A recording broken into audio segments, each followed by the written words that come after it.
दोस्तों, आज की इस चर्चा में हम एक बहुत ही शानदार और रहस्यमयी कहानी में गोता लगाने वाले हैं। ये कहानी है विक्टर कैनिंग की अ क्वेश्चन ऑफ ट्रस्ट।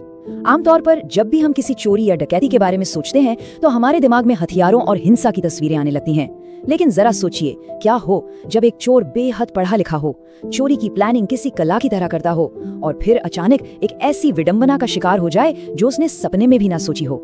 तो चलिए इसमें गहराई से उतरते हैं और इस मास्टरमाइंड डकैती के हर एक पहलू को बारीकी से समझते हैं। आगे बढ़ने से पहले आइए फटाफट देख लेते हैं कि आज हम किन किन चीजों पर बात करेंगे।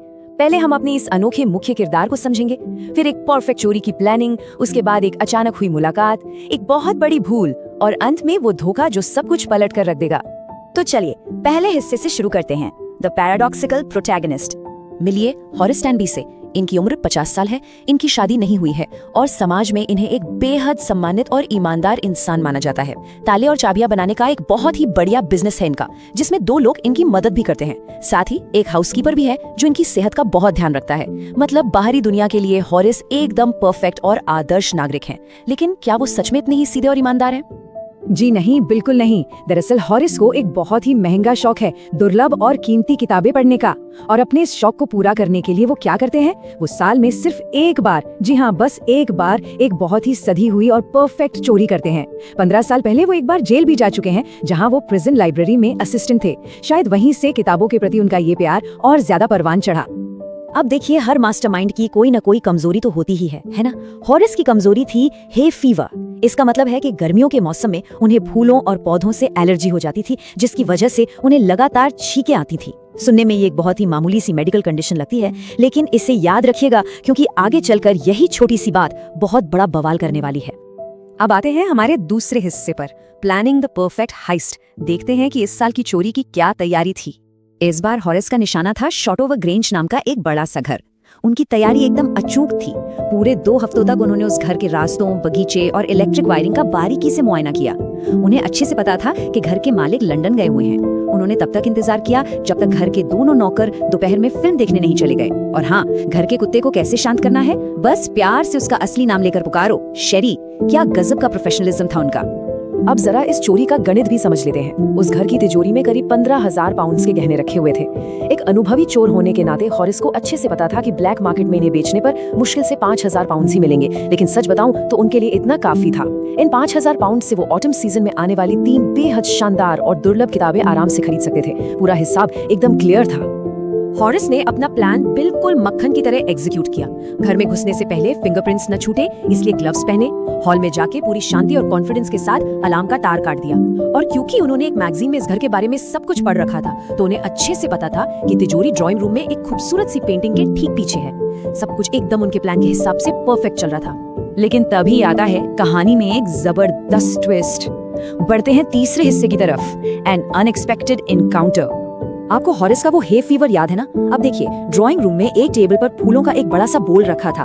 उन फूलों की महक ने तुरंत हॉरिस की एलर्जी को ट्रिगर कर दिया और उन्हें जोर जोर से छींकें आने लगी। जरा सोचिए, एक एकदम शांत और सीक्रेट चोरी चल रही हो और बीच में ये छींक आपकी सबसे बड़ी दुश्मन बन जाए।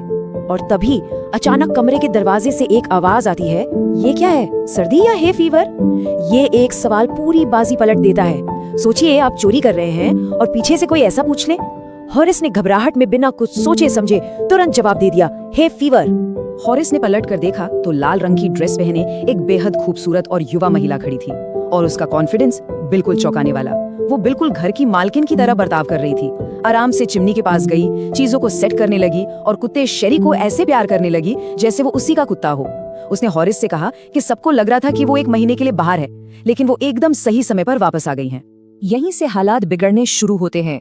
यह है हमारा चौथा हिस्सा, अ फेटल मिस्टेक। अब यहाँ समझने वाली बात यह है कि हॉरिस अंदर से कितना डरे हुए थे। वो महिला जरा भी नहीं घबराई। उसने हॉरिस को सीधी धमकी डाल डाली कि वो अभी पुलिस को बुलाकर उसे पकड़वा देगी। अब हॉरिस 15 साल पहले जेल की हवा खा चुके थे और किसी भी कीमत पर वापस उस प्रिजन लाइब्रेरी में नहीं जाना चाहते थे। वो बुरी तरह डर गए और गिड़गिड़ाने लगे कि प्लीज मुझे यहाँ से जाने दो। और बस उसी डर का फायदा उठाते हुए उस महिला ने बड़ी चालाकी से एक जाल फेंका। उसने हॉरिस के सामने एक डील रखी। उसने कहा कि वो उसे जाने देगी, लेकिन बदले में हॉरिस को उसके लिए वो तिजोरी खोलनी होगी। उसने कहानी बनाई कि वो तिजोरी का पासवर्ड भूल गई है और उसे आज रात एक पार्टी में पहनने के लिए उन गहनों की सख्त जरूरत है। बेचारे हॉरिस को लगा कि भाई ये तो बच निकलने का एक बहुत आसान सा सौदा है। और यहीं हॉरिस अपनी जिंदगी की सबसे बड़ी भूल कर बैठते हैं। उस महिला को खुश करने और वहाँ से जल्द भागने की हड़बड़ी में जब महिला ने सिगरेट निकाली तो हॉरिस ने लाइटर देने के लिए अपने ग्लव्स उतार दिए और फिर बिना ग्लव्स के नंगे हाथों से ही वो तिजोरी खोलने लगे। 1 घंटे के अंदर तिजोरी खुल गई, गहने महिला को मिल गए और हॉरिस खुशी खुशी वहाँ से भाग निकले। उन्हें लगा कि चलो जान बची। लेकिन असली खेल तो अब शुरू होना था। आते हैं अपने आखिरी हिस्से पर, द अल्टीमेट डिसेप्शन। जरा घटनाओं के इस क्रम पर गौर कीजिएगा। पहले दिन हॉरिस आराम से बचकर निकल गए। दूसरे दिन वे एकदम रिलैक्स थे और अपनी उन नई किताबों को खरीदने के सपने देख रहे थे। लेकिन तीसरे दिन दोपहर को पुलिस ने उन्हें चोरी के इल्जाम में गिरफ्तार कर लिया। क्यों? क्योंकि उस तिजोरी पर और उस पूरे कमरे में हर जगह हॉरिस के फिंगरप्रिंट्स छपे हुए थे। जब पुलिस ने पूछताछ की तो एक बहुत ही चौंकाने वाली बात सामने आई। हॉरिस ने पुलिस से कहा कि भाई खुद घर की मालकिन ने मुझसे तिजोरी खोलने को कहा था, लेकिन किसी ने उनकी बात नहीं मानी। क्यों? क्योंकि असलियत में उस घर की मालकिन कोई जवान लड़की नहीं थी, बल्कि भूरे बालों वाली 60 साल की एक बुजुर्ग महिला थी। जी हाँ, असल में वो लाल ड्रेस वाली महिला उस घर की मालकिन थी ही नहीं। वो तो खुद एक चोर थी जो उसी दिन वहाँ हाथ साफ करने आई थी। उसने बहुत ही शातिर तरीके से हॉरिस की एलर्जी और उनके जेल जाने के डर का फायदा उठाया। उसने सारा काम हॉरिस से करवाया, सारे गहने लिए और खुद बिना कोई फिंगरप्रिंट छोड़े फुर्र हो गई। और हॉरिस वो सारे सबूत अपने ही हाथों से वहीं छोड़ाए। अब हॉरिस का सफर फिर से वहीं आ गया जहाँ से शुरू हुआ था। एक मास्टरमाइंड होने के बावजूद वो एक दूसरे चोर के हाथों बुरी तरह ठगे गए। अब वो वापस जेल में है और फिर से उसी लाइब्रेरी में असिस्टेंट का काम कर रहे हैं। वो अंदर ही अंदर गुस्से से उबलते रहते हैं कि कैसे उन्हें इतनी आसानी से बेवकूफ बना दिया गया।